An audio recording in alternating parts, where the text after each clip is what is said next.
Alexis Lopez, and this is Pop Culture Repression Obsession, where we look at pop culture through a critical theory, equity, and representation lens. We realize that, in the words of authors Sonny and Tracy, revolutions are elusive, even in a nation's most tumultuous decades, and yet the pillars of oppression are not immovable.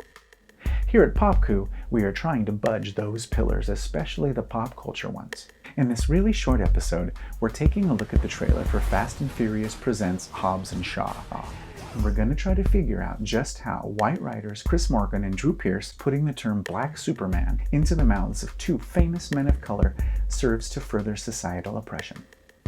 Now, before we dive in, as usual, we here at PopCOO think there's an important concept that might help us better navigate this cultural throwback. This concept deserves its very own episode for sure. It's the concept of separate but equal, especially as it applies to this Hobbs and Shaw trailer. How so? Let's take a look at what I'm talking about here. An army of mercenaries, led by a genetically enhanced soldier. Look at me. I'm Superman. You're crazy. Damn. He really is Superman. Here comes the kryptonite. Wait a minute, that's the wrong one. That's my version with all the racism stuff removed. Here's their version. Led by a genetically enhanced soldier. Look at me. I'm Black Superman. You're crazy. Damn. He really is Black Superman. Here comes the black kryptonite. Now, I did add the word black to that kryptonite part because stay consistent once in a while. Imagine you're a kid of color. You're at the movie theater. You're waiting to see your guy Tom Holly in his new stealthy outfit fighting water, and more importantly, our real hero Ned getting himself a girlfriend. And this trailer comes on, as it will. Now, maybe you don't know DC all that well, but you sure as heck haven't heard of any Black Superman. And maybe you're thinking to yourself, wait, was Miles Morales the Black Spider-Man then, and I missed that somehow too? No, that's Marvel.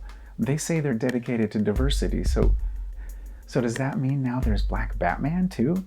DC what gives? No, of course not. So why was this written into the script and then put into the mouths of men of color actors The Rock and Idris Elba? Well, it's pretty sneaky business, this cultural oppression stuff.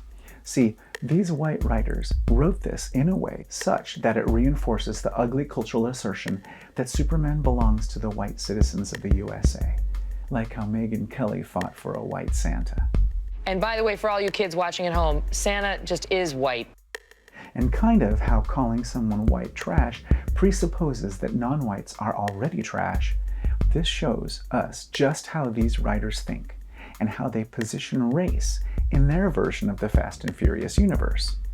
Perhaps they're hearkening back to a more simple age, an age when, quote, as long as the superheroes provided to each race were equal, state and local governments could require that comic books, movies, public accommodations, housing, medical care, education, secret lairs, employment, modern myths, and superpowers be segregated by race. That's separate but equal. Separate but equal allows us people of color to have our superheroes for sure, but only as long as they're separated from the white superheroes. As long as they are more or less equal. Thus, we don't get to call Idris Elba simply Superman, like we should. We have to call him Black Superman. Now, watching these edits side by side, it's actually really easy for us to see how powerful a simple rearranging of a single word really is. Whether or not this was purposeful or deliberate on the parts of Messrs. Morgan and Pearce, putting Black Superman into Idris and The Rock's mouths reinforces the notion that African Americans, and for surely other people of color as well, are second-class citizens. We don't get to be just plain Superman without that extra little bit of separate but equal. Added to this, by hiring two popular, world-famous fit and sexy actors of color to sell this cultural message, by this being repeated by such famous men, the concept then gains unearned social validity. It becomes normalized and injected into our popular cultural discourse. Well, now that The Rock and Idris say so, I guess that's what we call him, and by extension, that's what we call ourselves, right? I mean, words are important. Now, at least Mr. Elba is a stone-cold fox. Way better than who we got. We got Jack Black. That's who we Mexicans got. this guy. I am singing, it's my turn to sing at the party.